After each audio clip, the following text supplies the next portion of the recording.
နှစ်ပဲချိန်ပြီး Android Candy Master New Edition ရဲ့ပေါ့နော်ခန်းကြီးလေးတစ်လုံးရမယ်ဆိုရင်စိတ်ဝင်စားလားစိတ်ဝင်စားတယ်ဆိုရင်ဒီဗီဒီယိုကိုစောင်းအောင်ကြည့်သွားလိုက်ပေါ့နော်ကျွန်တော်ဗီဒီယိုပေါ့နော်ခန်းကြီးတွေအားလုံးဒီ YouTube channel The Sun YouTube channel မှာတင်ထားပေးပါတယ်ဒါဆိုရင်ဆက်သွားလိုက်ရအောင်နော် Android ခန်းကြီးပေါ့နော်ကြက်ဖို့ခက်နေတယ်ဆိုရင်အခုဗီဒီယိုကိုကြုံသွားနေကြည့်သွားလိုက်နော်ကျွန်တော်တော်လုံးလုံးတက်လုံးလုံးပညာဒနာလောက်တာမဟုတ်ပါဘူးအတန်တကယ်လို့မှားခဲ့တယ်ဆိုရင်ခွင့်လွှတ်ပေးဖို့ကြိုတင်ပြီးတော့တောင်းပန်အပ်ပါတယ်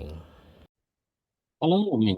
ကျွန်တော်နာမည်တော့ရေးသွင်းဆိုဖြစ်ပါတယ်ဒီနေ့ Candy Master New Version ရဲ့အလုံး30ရပါတော့ကျွန်တော်တို့ခိုးနာဆိုတဲ့စကားလုံးလေးဖြစ်ပါတယ်ပေါ့နော်ခိုးနာဒါမှမဟုတ်ခိုးဆိုတဲ့စကားလုံးလေးပဲဖြစ်ပါတယ်ဟုတ်ပြီခိုးနာပေါ့နော်ခိုးနာဒါမှမဟုတ်ခိုးပါဆိုရင်ကျွန်တော်တို့ကအပိုင်းလေးနှစ်ပိုင်းပါပါတယ်ရှေ့မှာကျွန်တော်တို့ကစံပေါ့နော်ခိုးမဲဆိုတဲ့စကားလုံးပါမယ်နောက်မှာကျွန်တော်တို့ဝါခဲဘူးဆိုတဲ့စကားလုံးလေးပါပါတယ်အဲ့တော့ကျွန်တော်တို့ကအဲ့နှလုံးပေါင်းပြီးတော့ကျွန်တော်တို့ကမှတ်မယ်ပေါ့နော်စံကိုခွဲပြီး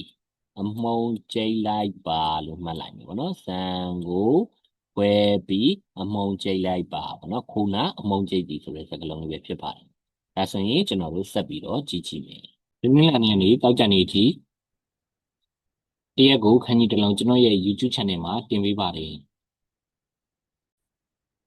ကျွန်တော်တို့ကပေါ့နော်စံကိုအမုံကျိတ်ပြီဆိုတဲ့စကားလုံးလေးပေါ့နော်ခုနဆိုတဲ့စကားလုံးခိုးဆိုတဲ့စကားလုံးလေးနော်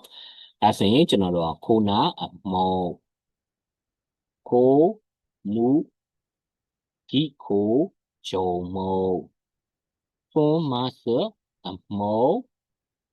နောက်တစ်ခုကခိုနာဂူဆူရီစေမုံပေါ့နော်ကျွန်တော်တို့စေးနဲ့တွဲတယ်ခိုနာဂူဆူရီစေမုံ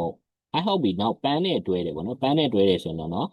ခါဖွန်ပန်းဝင်းမုံ I hope ဒီ star ပြထားတဲ့စကားလုံးလေးကတော့ Candy Master Overshin ရဲ့စကားလုံးလေးပဲဖြစ်ပါတယ်သူကနှင်းလေးနဲ့တွဲလိုက်တာဖြစ်တဲ့အတွက်ကြောင့်ကျွန်တော်တို့ကဘာဖြစ်မလဲဆိုရင်ခိုနာယူခီနှင်းမုံဆိုတဲ့စကားလုံးလေးပဲဖြစ်ပါတယ်အားလုံးကိုကျေးဇူးတင်ပါတယ် Like and subscribe ခေါင်းလုံးလေးနှိပ်ပေးခဲ့ပါဦး